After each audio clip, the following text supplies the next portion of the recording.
Hi everyone, today we're going to learn about geometric series. We will learn how to add terms of a geometric sequence actually today. The first thing that we're going to learn is about partial sum. As you might remember, partial sum is actually part of sum of a sequence. This happens when you have limited number of terms and you want to add them all together. For example, when I say Sn, that means you're going to take A1 plus A2 plus all the way to A10. So you're going to take only 10 terms of a sequence and add them all together. This is called partial sum. So when you have a limited number of terms, you want to add them all together, you're going to use this formula. Sn is equal to A1 times 1 minus r to the power of n over 1 minus r. And as you know, A1 is the first term, r is the ratio of a geometric sequence, and n is the number of the terms. So let's do this example here. I'm going to do part B first, then I will go back to A. So in this example, I have a geometric sequence, and the ratio between the terms here is equal to, and in order to find the ratio, I can divide one term by the previous one. So negative 18 divided by negative 12, and is equal to 3 over 2. So this is the ratio. And the first term is A1 is equal to negative 12. The number of the terms is given, n is equal to 6. So I can go ahead and use this formula that I had.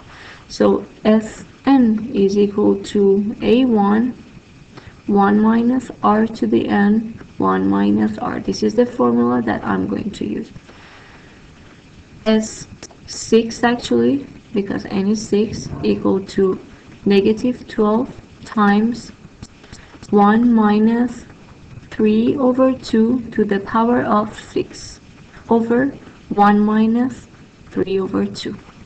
So this is what I'm going to use, and I can use my calculator to calculate this, and it will be equal to negative 249.375. That's my answer here. Now let's go to the previous one over here. I'm going to make some space here for myself.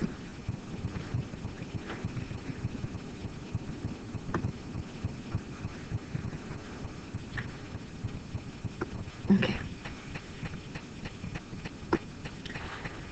In this sequence, the first term is given A1, the last term is given AN, and the ratio is 6 divided by 3, which is equal to 2. So this is the ratio of my sequence here. I can go ahead and use this formula, but the only problem that I have here is that I don't know what is the value of n. I don't know how many terms I have here, but I can easily find it using the last term. I know that in a geometric sequence, an is equal to a1 times r to the power of n minus 1. So 768 is equal to a1, which is 3, times 2 to the power of n minus 1. Now I'm going to solve this equation for n. The first thing is to divide by 3. So as you divide, you will have 256 equal to 2 to the power of n minus 1. Now I can take the log. So log of 256 base 2 equal to n minus 1. And from here, log of 256 base 2 plus 1 equal to n, because I can add 1 to both sides to cancel this and have n by itself on one side. And log of 25 base 2 is equal to 8, and plus 1 equal to 9. So n is equal to 9. We found n. Now we can easily go ahead and use this formula. So S of 9 is equal to A1, which is 3, times 1 minus 2 to the power of 9 over 1 minus 2. And it will be equal to 1533. So that's the answer of this sum. The next example here is sum of a geometric sequence, but we have it in sigma notation. So whenever we have sigma notation, we can actually go ahead and expand this a little bit. Not all the terms, we can expand maybe 2 or 3 terms of the beginning and 1 term at the last of this sequence or series, and then see what we have. First of all, there's a typo here. This is 2. It's not 0.2. So I'm going to start expanding these. I starts from 0 because I have I equal to 0 here. When I is 0, the first term will be 30 times 2 to the power of 0 minus 1. Then I is equal to 1. The next term is 30 times 2 times 2 to the power of 1 minus 1. Next one, I equal to 2. 30 to the power times 2 to the power of 2 minus 1, and so on. The last term is when I is equal to 6, it will be 30 times 2 to the power of 6 minus 1.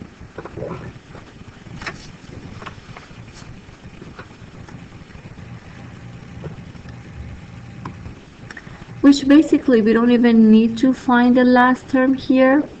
But anyway, let's see what terms we have here. The first one, 30 times 2 to the power of negative 1 will be equal to 50. 30 times 2 to the power of 0 is 30. 30 times 2 to the power of 1 is 60, and so on. So here I have the first term. I have the ratio, which can be found by dividing one term by the previous one. 30 divided by 15 is equal to 2. That's the ratio. And I have n number of the terms. How many terms do I have here? To find the number of the terms in a sigma notation, you're going to take the upper limit, subtract the bottom limit here from the upper one, and then add 1. You need to add 1 in order to count the first term. Otherwise, you won't be counting the first term. So you always add 1. So this will be 7 terms. Now I can find S of 7. That means sum of all these terms. It will be A1, which is 15. So I'm actually using this formula. So it's A1 times 1 minus R, means 2 to the power of 7 over 1 minus 2. And that's equal to 1905. Now let's go to the next one. The next one is also very similar to what we did here. I can start by expanding this summation. I starts from 3. So this will be 10 times 3 to the power of 3 plus I equal to 4.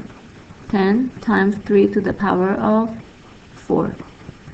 I equal to 5. 10 times 3 to the power of 5 plus, and so on. So the first term will be 270. Next one is 810, and then we have 430. So we can find the ratio here by dividing one term by the previous one. 810 divided by 270, it's 3. You can also confirm the ratio by dividing the next one by the second one, like 2430 divided by 810, it will be again equal to 3. So the ratio is R. That means we have a geometric sequence, and we can use the formula that we had here. So Sn is equal to, oh, and also we forgot to find n. n is equal to the upper limit 12 minus the bottom limit plus 1, so it will be equal to 10. So S10 is equal to A1, which is 270, times 1 minus 3 to the power of 10 over 1 minus 3. And it's equal to 7971480. So that's the answer of this summation. Now let's go to the next page.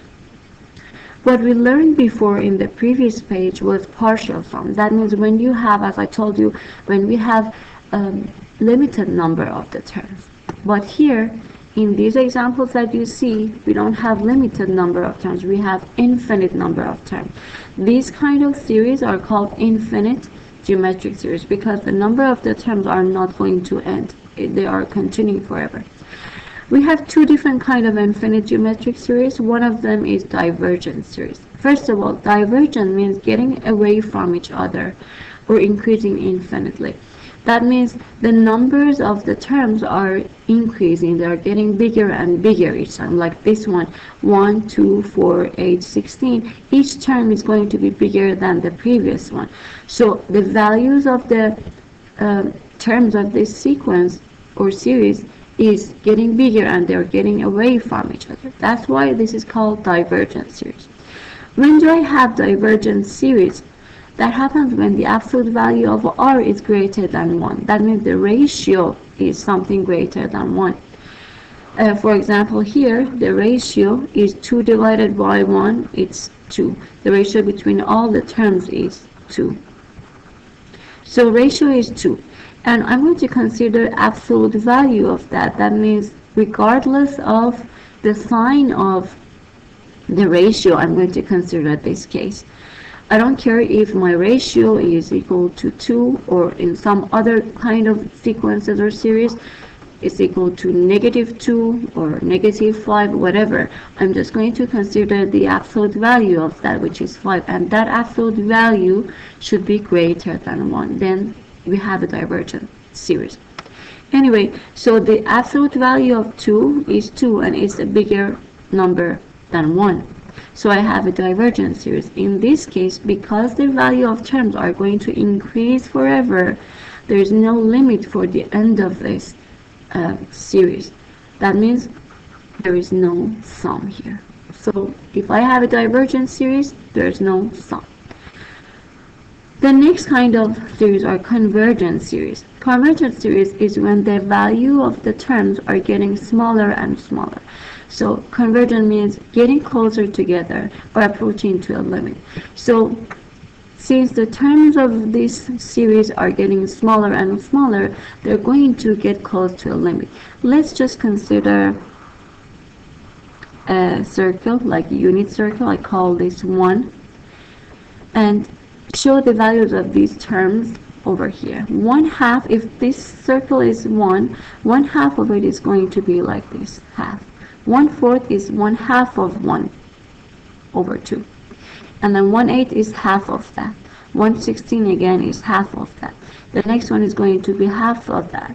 And so on so. So as you see, the terms are going to be smaller and smaller. So they're never going to be bigger than 1. That means there is a limit here.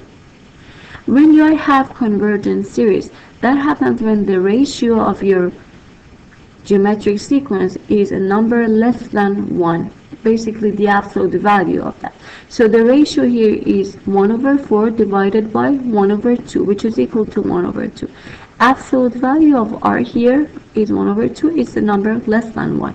So that means here we have convergent series, and you can find the sum of this series using this formula. S equal to A1, this is basically A1, the first term, over 1 minus r. So that's how you can find sum of a convergent series. So let's do this example. Here we have a sequence. The difference, actually the ratio between the terms is always -3. -3 divided by 1, 9 divided by -3, and so on. So the ratio here is -3. Absolute value of ratio is absolute value of -3 is equal to 3, and it's a number greater than 1.